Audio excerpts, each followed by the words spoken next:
It's part of the character of New England, is having a nice snowy white winter. It's been a great ski season. Absolutely gorgeous.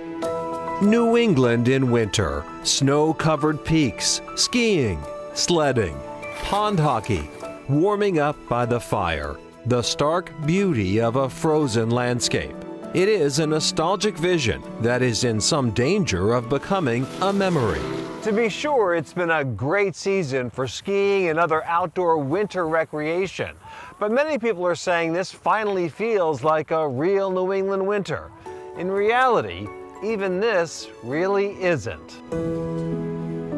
It does feel relatively cold, but when we look at the actual data, what we see is that December of 2024 and January of 2025 for New Hampshire are actually warmer than the 20th century average.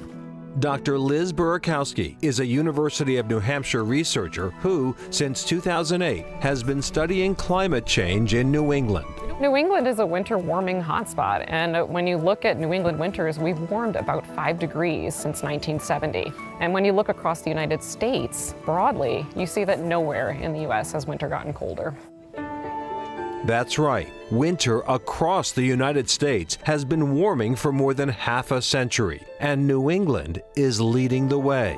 And some of the fastest warming stations in the U.S., out of 270 plus stations, are in Burlington, Vermont, and they also include Concord, New Hampshire. Burkowski studies the New England snowpack, taking core samples to measure depth and water content. Snowpack is wonderful because it's such a great reflector. We call it nature's best reflector. And that means that when the sun shines down on it, it gets reflected right back out to space, about 90% of it. So having a snowpack acts like a natural cooling element right here on our surface. If we don't have that, well, that means warming trends can accelerate. Snowpack also protects ecosystems and replenishes water supplies, and of course creates the base for all kinds of winter sports.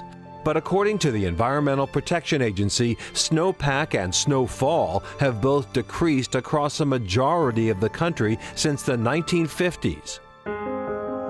At Pat's Peak in Henniker, New Hampshire, they, like most ski resorts, give Mother Nature some help by making their own snow. That technology is cleaner and more efficient than ever, says Chris Blombeck, General Manager at Pat's Peak. We are concentrating a lot of our energy and efforts with snowmaking to reduce the overall footprint of making snow, because it used to be a very energy intensive business, and we've been able to slash like 90% of the horsepower that's required to make snow, so it's gotten a lot greener.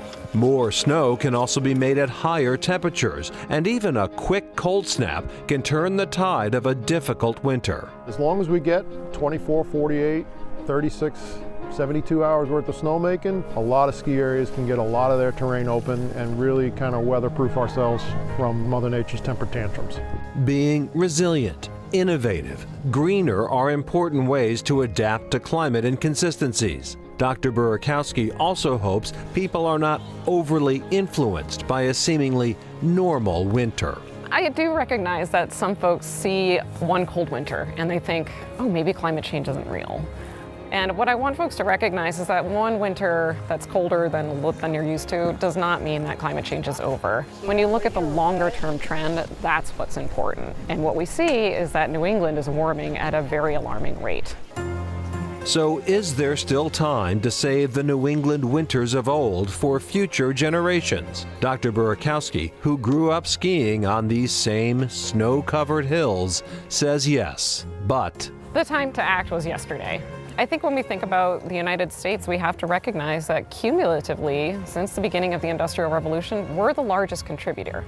And that means we also need to lead our way out of this and contribute to the reductions of greenhouse gas emissions.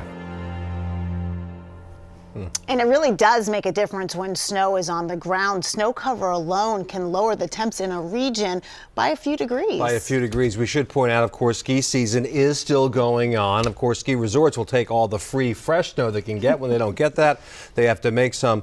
Chris Blombeck up at Pat's Peak had a great name for rain or sleet. He called it immature precipitation. They prefer precipitation that's grown up into snow. More mature.